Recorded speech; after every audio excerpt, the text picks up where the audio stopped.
Baiklah teman-teman, jadi di video ini aku mau nyebutin mengenai status hukum internasional Vatikan atau Tahta Suci sebagai subjek hukum internasional.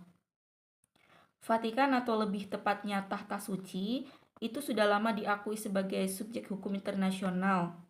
Meskipun dia punya karakteristik unik yang membedakannya dari negara-negara konvensional.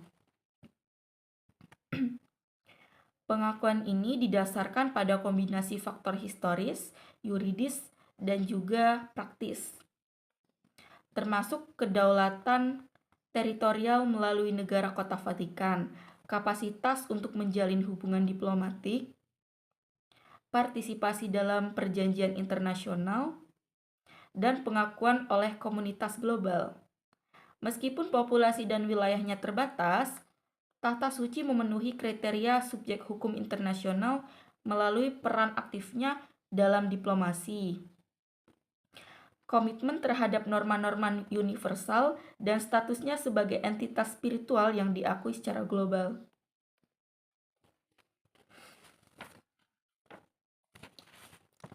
Lalu, dari latar belakang historis dan yuridis pengakuan Tahta Suci, yang pertama itu ada Perjanjian Lateran 1929 sebagai fondasi kedaulatan.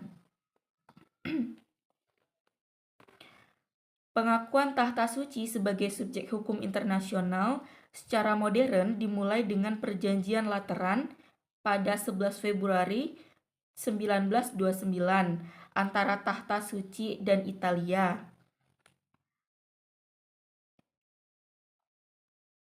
Perjanjian ini menyelesaikan masalah Roma yang berlarut-larut sejak penyatuan Italia pada 1970,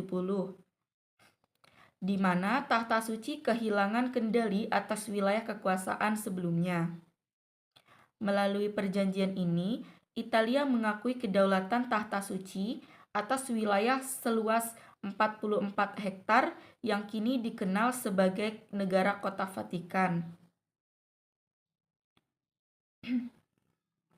Klausul penting dalam perjanjian tersebut adalah mencakup pengakuan hak Tahta Suci untuk yang pertama, memiliki hubungan diplomatik dengan negara lain, dan yang kedua, menjadi pihak dalam perjanjian internasional, serta yang ketiga, itu menikmati kekebalan dan hak istimewa sebagai negara berdaulat.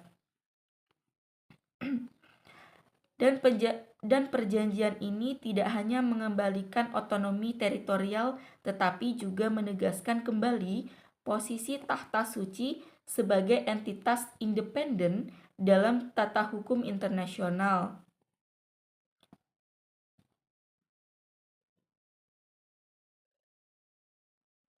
Hal ini menjadi preseden penting karena meskipun wilayahnya kecil, pengakuan kedaulatan oleh Italia, sebuah negara berdaulat, memberikan legitimasi yuridis yang kuat.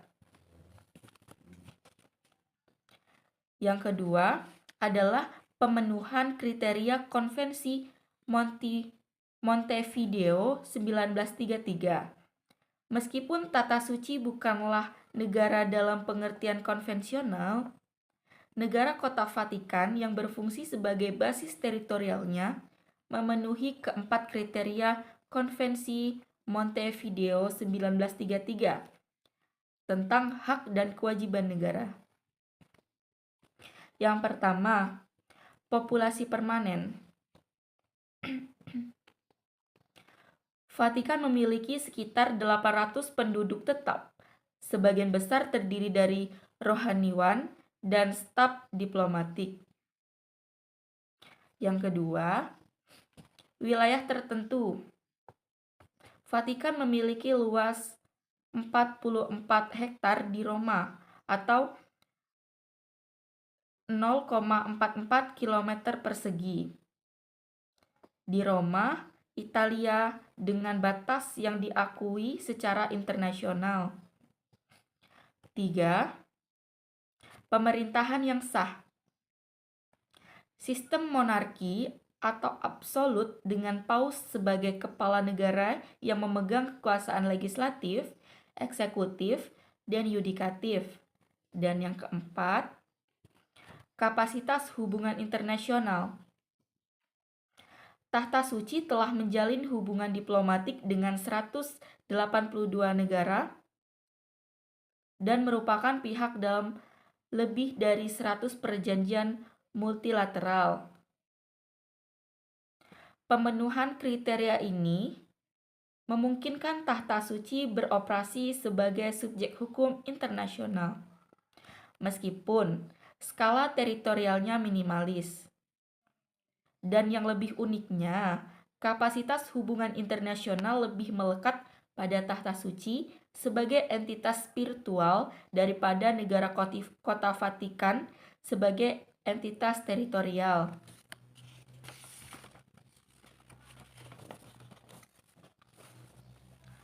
Mengenai kapasitas hukum internasional Tahta Suci, yang pertama, partisipasi dalam perjanjian dan organisasi internasional. Tahta Suci aktif terlibat dalam pembentukan dan ratifikasi instrumen hukum internasional. Contohnya, meliputi Konvensi Wina tentang Hubungan Diplomatik 1961. Tahta Suci menjadi pihak awal mengatur status perwakilan diplomatiknya. Dan yang kedua adalah di Konvensi Hak Anak tahun 1989. Tahta Suci meratifikasi dengan reservasi tertentu terkait interpretasi hak reproduksi. Dan ada juga perjanjian non-proliferasi nuklir pada tahun 1968. Partisipasi dalam upaya global pengendalian senjata. Selain itu, Tahta Suci memiliki status pengamat permanen di Perserikatan Bangsa-Bangsa atau PBB sejak 1964, yang memungkinkannya ikut serta dalam sidang majelis umum tanpa hak suara. Status ini mencerminkan pengakuan komunitas internasional terhadap perannya sebagai entitas sui generis atau unik dalam hukum internasional. Dan yang kedua adalah hubungan diplomatik dan peran mediasi. Tahta Suci memelihara jaringan diplomatik ekstensif melalui Nunsiatur Apostolik, perwakilan diplomatik tingkat duta besar. Hingga 2025, terdapat 182 negara yang menjalin hubungan diplomatik penuh dengan Tahta Suci, termasuk negara-negara mayoritas non-Katolik, seperti Indonesia dan Maroko.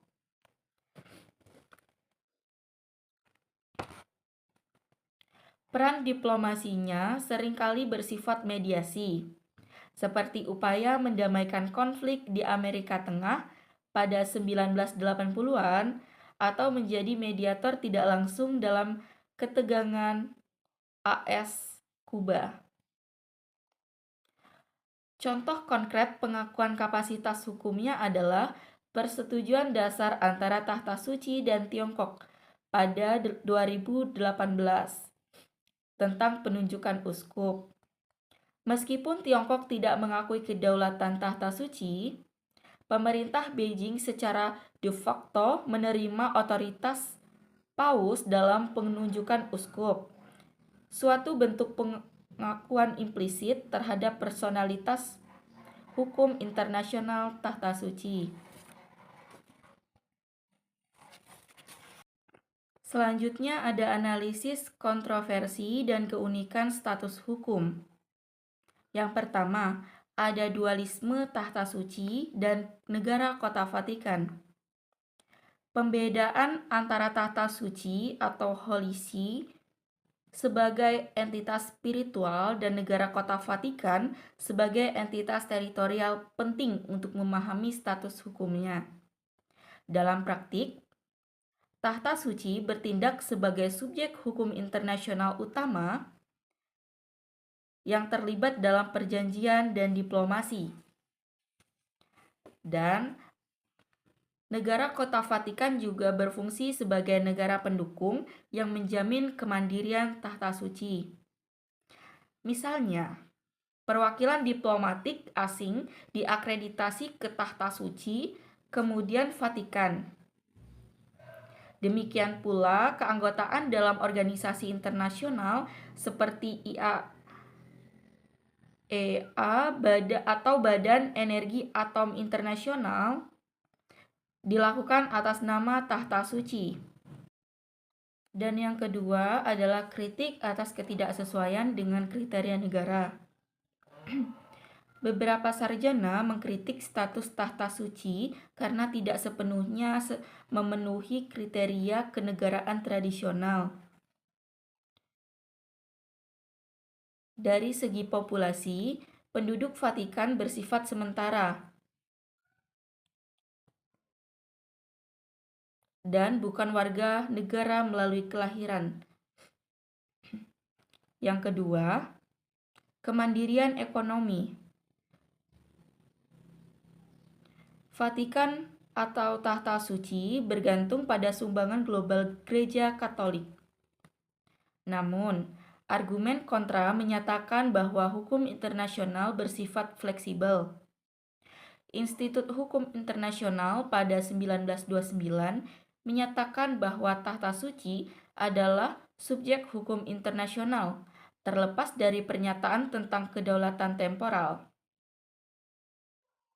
Fleksibilitas ini muncul karena sifat unik tahta suci sebagai entitas religius sekuler yang diakui secara historis. Selanjutnya, ada dampak pengakuan terhadap peran global, yaitu yang pertama, advokasi normatif dan hak asasi manusia. Tahta suci menggunakan status hukumnya untuk mempromosikan isu-isu moral global.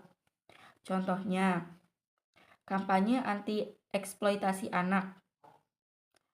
Melalui ratifikasi protokol opsional Konvensi Hak Anak tentang penjualan anak pada tahun 2000 dan penentangan terhadap eutanasia, yaitu dalam perdebatan di Majelis Umum PBB tentang hak untuk mati. Peran ini sering menimbulkan ketegangan dengan negara sekuler, tetapi sekaligus menunjukkan kapasitas tahta suci sebagai aktor normatif dalam hukum internasional. 2. Ada netralitas dan mediasi konflik. Status unik tahta suci memungkinkannya bertindak sebagai mediator netral. Selama Perang Dingin, tahta suci menjadi saluran komunikasi rahasia antara blok barat dan blok timur. Pada 2023, Paus Fransiskus memfasilitasi pertukaran tawanan antara Rusia dan Ukraina dengan memanfaatkan jaringan diplomatiknya yang ekstensif. Baiklah, yang terakhir adalah kesimpulan. Tahta suci memenuhi syarat sebagai subjek hukum internasional melalui kombinasi pengakuan historis, pemenuhan kriteria kenegaraan melalui negara Kota Vatikan, dan partisipasi aktif dalam sistem hukum global. Meskipun karakteristik demografis dan geografisnya tidak konvensional, kapasitasnya untuk menjalin hubungan diplomatik, menjadi pihak dalam perjanjian, serta pengakuan oleh mayoritas negara anggota PBB memperkuat posisinya. Keberadaan tahta suci mencerminkan fleksibilitas hukum internasional dalam mengakomodasi entitas non-tradisional yang memiliki pengaruh moral dan politik global.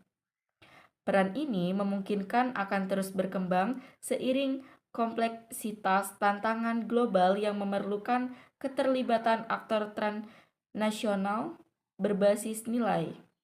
Baiklah semuanya, mungkin sekian yang dapat saya sampaikan. Apabila terdapat kesalahan penyebutan baik disengaja maupun tidak disengaja, saya mohon maaf dan terima kasih telah menonton video saya.